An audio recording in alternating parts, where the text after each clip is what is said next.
안녕하세요. 레버리지 랜드에 오신 것을 환영합니다. 오늘의 증시 날씨, 새까만 먹구름이 온 하늘을 뒤덮었다. 눈 씻고 찾아봐도 비빌 언덕이 안 보이는 먹먹한 시장, 정점을 향해 달려가는 경기 침체 우려. 오늘 증시는 특별한 이슈가 없었는데도 불구하고 IMF의 경기 침체 가능성 경고 발언과 반도체 업황의 실적 부진 악재 속에 지난주 대폭락의 흐름이 이어지며 3대 지수 모두 일제히 주저앉았다. 특히나 10월의 시작과 함께 이틀 연속 나홀로 폭풍 질주했던 필라델피아 반도체는 그 뒤 4거래일 연속 무너져 내리며 2020년 3월 코로나 저점 이후로 신저가를 기록하며 반토막에 가까운 어마무시한 추락을 이어가는 모습이다. JP모간의 CEO인 제이미 다이머는 그러지 않아도 걱정과 근심이 가득한 시장에 3분기 내에 경기 침체가 올 것이고 그에 따라 S&P 500은 지금부터 20% 더 하락 조정을 받을 것이라며 시장 참여자들에게 잔뜩 겁을 주었다. 제이미 다이머는 지난 6월 저점에서도 시장에 허리케인이 오고 있다며 대폭락 발언을 했던 인물로 정작 JP모간의 직원들은 당시의 하락 시점의 기술주 종목들을 저가 매수한 것으로 드러나며 투자자들의 비난을 사기도 했다. 영광의 노벨 경제학상을 수상한 버냉키 전 패드 의장은 수은 소감과 함께 경기 예측에 대해서도 한마디 내놓았는데 지금의 상황은 당시 2008년 사태 때와는 완전히 다르다며 물가는 잡힐 것이고 금리도 다시 내려가게 될 것이라는 희망적인 메시지로 불안과 공포 속에 떨고 있는 투자자들을 안도하게 만들었다. 그런 가운데 아크인베스트의 돈나무 누나 캐시우드는 또다시 디플레이션 발언을 내놓아 화제를 끌었다. 지금 연준이 진짜로 걱정해야 하는 것은 인플레이션이 아닌 디플레이션 리스크라고 주장했는데 현재 인플레이션 상승률이 아직도 8%대에 머물고 있는 이 와중에 연준 인사들은 캐시우드의 주장을 거들떠도 보지 않는 분위기로 오늘도 역시 브레이너드 연준 부회장과 시카고 연은 총재는 장기적인 성장을 위해서라도 당장의 경기 침체 여부와 상관없이 반드시 인플레이션을 통제해야 한다며 긴축 의지를 재확인시켜줬다. 3배수 레버리지 ETF는 반도체의 폭락 여파로 전억 종에 걸쳐 일제히 하락 마감하였다. 시장 침체가 예상보다 더 깊어질 수 있다는 불길한 전망들이 속속 나오고 있는 가운데 올해 PC 수요가 작년보다 22%나 감소할 것으로 예상됨에 따라 반도체 기업들의 실제 악화로 이어질 것을 미리 반영하여 주가가 조정을 받고 있는 상황이다. 2배수 레버리지 ETF 역시 일제히 하락 마감한 모습이며 특히나 전기차의 최근 하향세가 눈에 들어온다. 테슬라는 시장 기대에 못 미치는 3분기 인도량 소식과 트위터 인수를 위한 일론 머스크의 주식 매각 악재 이슈의 큰 폭의 하락이 계속되고 있는 상황이고 이 와중에 리비아는 대규모 리콜 소식으로 오늘 하루만 7.28% 하락하였으며 중국의 1등 전기차 기업 니오 역시 중국의 경기 침체 우려 속에 하락을 거듭하고 있는 상황이다. 전기차가 이렇게 동시다발적으로 악재가 겹치며 추락하는 것은 매우 이례적이라고 생각하며 시장의 반등이 시작되면 가장 먼저 크게 상승할 종목이라고 확신한다.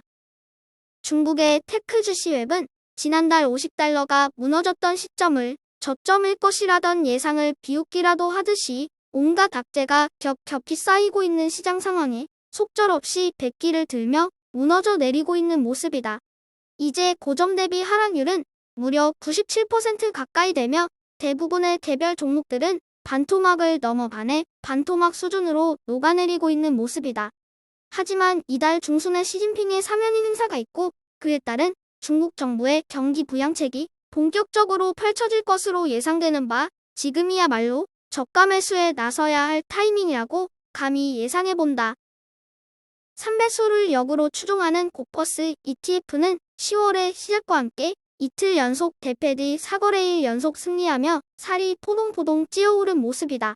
이제는 S&P 500을 제외한 모든 고퍼스 종목들이 올 한 해만 2배 이상 상승한 모습이며 특히나 불주를 역추종하는 벌즈는 주요 기술주의 신저가 행진이 지속되고 있는 가운데 탄력을 받으며 하늘 높은 줄 모르고 치솟고 있는 걸 볼 수 있다.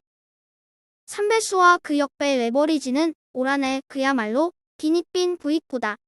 나스닥이 마이너스 35%까지 하락하고 있는 오란의 상황을 볼 때 이는 당연한 결과라고 생각하며 긍정회로를 돌리자면 우리는 지금 헐값에 좋은 주식들을 담을 절호의 기회를 맞이하고 있으며 지금의 포동포동 살찐 곡버스 ETF의 모습이 바로 내년 내후년 우리가 투자하고 있는 레버리지 ETF의 모습이 될 것이라고 확신한다.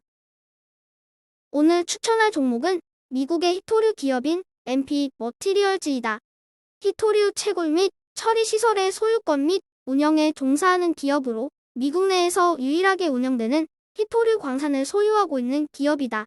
신냉전 시대로 접어들며 국가 간의 분열과 갈등으로 인해 자국 우선주의가 만연한 가운데 자원을 무기화하고 있는 일이 비일비재하게 일어나고 있는 지금 4차 산업혁명 시대에 매우 중요한 원자재인 히토류를 미국 내에서 유일하게 가공하는 업체이기에 미래 성장성이 보장된 기업이라고 판단되기에 템버거 유력 종목으로 자신있게 소개해본다. 다음으로 불진의 개별 종목 소식으로 여타 빅테크와 달리 잘 버텨오던 테슬라는 여러 악재가 겹치며 주가가 지난주에만 16% 하락하며 2020년 3월 이후로 최대 주간 낙폭 기록을 경신했다는 소식이다. 하지만 이 와중에 캐시우드는 이 틈을 놓치지 않고 테슬라 주식을 부지런히 주워 안고 있다고 한다. 혁신 기업의 일시적인 주가 하락이 누군가에게는 아픔이고 또 누군가에게는 기회라는 생각이 든다. 뱅크 오브 아메리카는 애플의 아이패드 판매량이 내년까지 계속 감소할 것이라는 비관적인 전망을 내놓았고 엔비디아는 최근 미국 정부의 고성능 반도체 수출 금지 여파에 연일 주가가 하락하며 오늘도 신저가 행진을 갱신했다는 안타까운 소식이다. 다음은 2000년대 이후 나스닥 시장의 하락 역사이다. 표에서 보는 바와 같이 지금의 고점 대비 35% 하락 상황은 닷컴 버블, 리먼 브라더스 사태 이후 처음 있는 일이며 심지어 코로나 사태 때도 마이너스 30% 이상 하락하지 않았던 것을 볼 수 있다. 그리고 2000여대에 일어난 두 번의 대폭락 사태를 제외하고 2010년 초 유럽의 붕괴 위기, 2018년 미중 무역 전쟁 위기 등등 수많은 굵직한 경제 위기가 있었으나 연말에는 모두 그 손실을 만회하고 상승 마감했던 것을 볼 수 있다. 나스닥 마이너스 35%, 필라델피아 마이너스 44%. 지금 시장은 지레 겁먹고 미래를 너무 비관적으로 내다보며 경기 침체를 미리 반영하고 있는 모습이다. 눈앞의 장애물만을 보지 말고 숲을 보고 지금의 현재 상황을 객관적으로 인지할 수 있어야 겁먹지 않고 투자를 이어나갈 수 있다고 생각한다. 너무 쫄지 말자. 지금의 악재는 지나고 나면 그저 소음이고 잔파도일 뿐이다. 연준이 자꾸 금리 인상을 멈추지 않겠다고 하니 경기 침체가 걱정된다.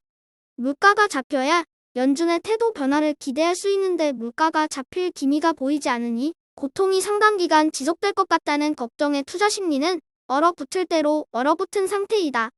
버냉키의 말대로 물가는 분명 조만간 잡힐 것이고 찔러서 피 한 방울 안 나올 것 같은 연준도 어느 시점에는 다시 금리를 내릴 수밖에 없을 것이다. 사실 전 세계가 연준의 금리 인상으로 인해 고통받고 있는 지금 겉으로는 태연한 척하고 있지만 가장 쫄리는 건 연준이다. 연준도 전 세계가 망가지고 미국 경기가 망가지는 것을 바라지는 않는다.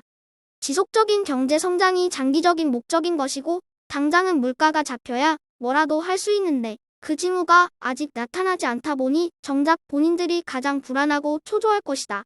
이번 주 목요일 CPI 물가지수 발표를 앞두고 불안 심리가 최고조에 이르고 있고 그에 따라 기술주의 52주 신저가 기록이 연일 경신되고 있는 지금이야말로 좀 더 욕심을 부려야 할 때이다. 우리는 현재 역사적 전저점의 한복판위를 지나가고 있는 중이다. 이 위기를 기꺼이 즐기며 모두가 공포에 질려 뒷걸음칠 때 용기를 내어 뛰어들 수 있는 현명한 투자자가 되자. 저의 주린이 일기는 내일도 계속됩니다. 영상이 도움이 되셨다면 구독, 좋아요, 알림 설정 부탁드려요. 감사합니다. 모두 부자 되세요.